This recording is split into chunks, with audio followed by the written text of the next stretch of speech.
Hello everyone, welcome to my channel. In today's video I'm going to share with you how to cut a dress with cut together sleeve and cut together side pocket. This is going to be the drafting and cutting video. In my next video I will share with you how to sew this dress. This tutorial is going to be step-by-step beginners friendly tutorial, so please subscribe, call me, and let's get started.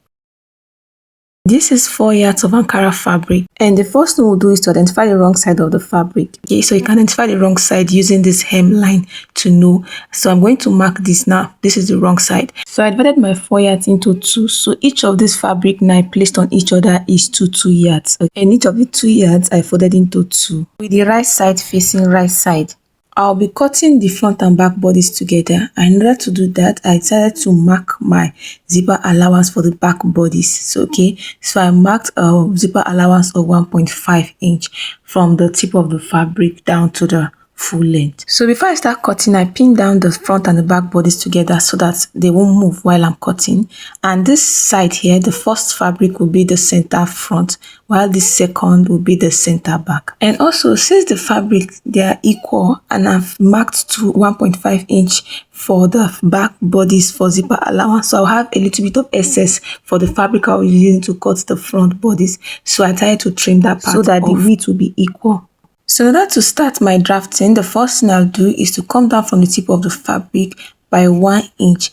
On that 1 inch, I'll draw a straight line. This straight line will serve as the starting line and also the shoulder line. Now that I'm done with the shoulder line, the next thing I'll do is to place my tape on the shoulder line and come down and mark my shoulder to waist measurement. My shoulder to waist measurement is 16 inches. Then I'll also mark the shoulder to hip measurement 25 inches. After that, I'll mark my shoulder to new measurement. My shoulder to actual new measurement is 39 inches. So I'll minus 3 inches. So 39 minus 3 will give me 36 inches. So I'm going to mark my new measurement on the 36 inches. So I'll go ahead now and draw a straight line on each of this measurement. The straight line I'm going to draw is just going to stop at the front, the fabric I'll be using to cut the front bodies. Okay, it's not going to extend into the zipper allowance. So this first line is the waistline. This second is the hip line. This third is the new line. So we'll be taking the full length measurement later. The next thing I'm going to do now is to take the circumference. Okay, I'm going to take the waist circumference. And in order to do that, I'm going to start my measurement from the center front and not the center back at the zipper allowance. So I'm going to impute the waist circumference now divided by 4 here. And after doing that, I'll also add 1 inch for ease. After adding the 1 inch for ease, then I'll add 1 inch for sewing allowance. So I'm adding extra 2 inches.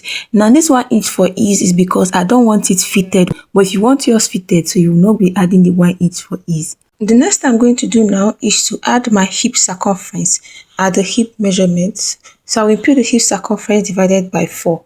Then I'll add 1 inch for ease and 1 inch for sewing allowance. If you notice, I just went ahead to mark the 2 inches on the hip line. The next measurement I will impute is the new line. In order to do that, I'll measure what I have on the hip line and I'll minus 1 inch from that. And once I'm done with that, I'll go ahead and connect the measurement. I'll connect the waist to the hip line to the new line. So the next thing I'll do now is to impute the measurement I have on my new line on the full length. While I was taking the full length measurement, I missed the clip. Okay, so what I did was I just placed my tape from my shoulder and I impute my full length, and my full length is 57 inches plus 1 inch for sewing allowance. So I'll impute the same measurement I have now on the new line on the full length this way. Then I'll connect from the new line down to the full length. After that is done, the first thing I'll do is to place my tape on the shoulder line, and I'll impute the shoulder measurement divided by 2. That will give me 8 inches. Then now, from that 8 inches, I will impute the length of the sleeve. Okay, so I'm going to use the maximum width of this fabric now as the sleeve. This will be stopping a little bit below my elbow.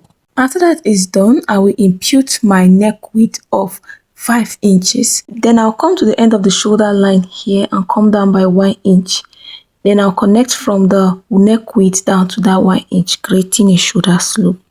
The next thing I'll do now is to take a neck depth. The neck depth for the back bodies, I'll come down by 1 inch.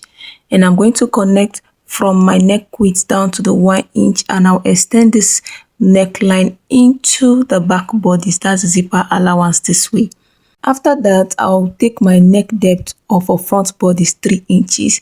Then I'm going to connect from the neck width down to the 3 inches. And if you notice, for the front bodice, I stop on the fabric I'll use to cut the front. I didn't extend it to the zipper allowance. On the neck width at the shoulder, I'm coming up by 0.5 inch. This will serve as the joining allowance at the shoulder. After doing that, I'm going to connect with a straight line from that 0.5 inch down to the shoulder slant. The next thing I'll do now is to come to this waistline and extend my waistline measurement to the full width of the fabric. After that is done, I'll come down by 0.5 inch. This 0.5 inch is going to serve as the sewing allowance. So I'm going to create my curve now from this waistline to prevent a sharp cut there. To have my sleeve design at the sleeve at this waistline here, I will come in by 5 inches. Then I'll come down by 5 inches. After marking these 5 inches, I'll connect from this 5 inches on the waistline down to this 5 inches. Now, this will give me a straight and sharp sleeve. I don't want that, so I'm going to use my French curve to blend in. So depending on what you want and how you want it. For me, I want it to a little bit curvy this way, so I'm just going to blend it in this way.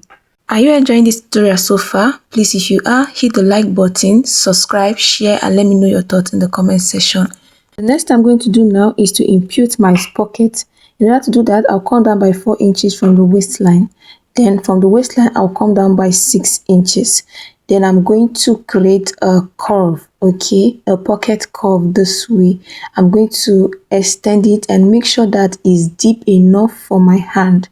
Okay, so you can even place your hand on it while doing it. And I am done cutting, and this is what I have. This is what it looks like. So I decided to bring it down to the floor so that I will see clearly. And the first thing I'm doing right now is to notch the zipper allowance so that after cutting, I can still identify where my zipper allowance starts from. So I'll start cutting from the hem, then I'll cut into the side. Then through the new line into the hip. Then at the shoulder line, I first of all cut the back neckline. Then I cut through that 0.5 inch sewing allowance I added at the shoulder. Then at the sleeve, you can see how I cut through it. Then I'll cut through the side this way. I'll cut into the pocket. At the pocket side, you can see how I cut around it. Then I trim off the last part out. And for the front neckline, I'll lift the front fabric up before cutting it out. I'm not going to cut it together with the back again. Okay. Then after doing that, I'll go ahead and separate the zipper allowance. You remember I told you that the fabric is on fold, so I'm going to separate it to have the right side and the left side of the fabric for the back bodice. So this is what I'm trying to say. You can see now it's into 2 for right and left side of the back bodice. And this is what the front bodice looks like. In my next video, we're going to be sewing this dress. Thanks for watching, like and subscribe for more. See you in my next video.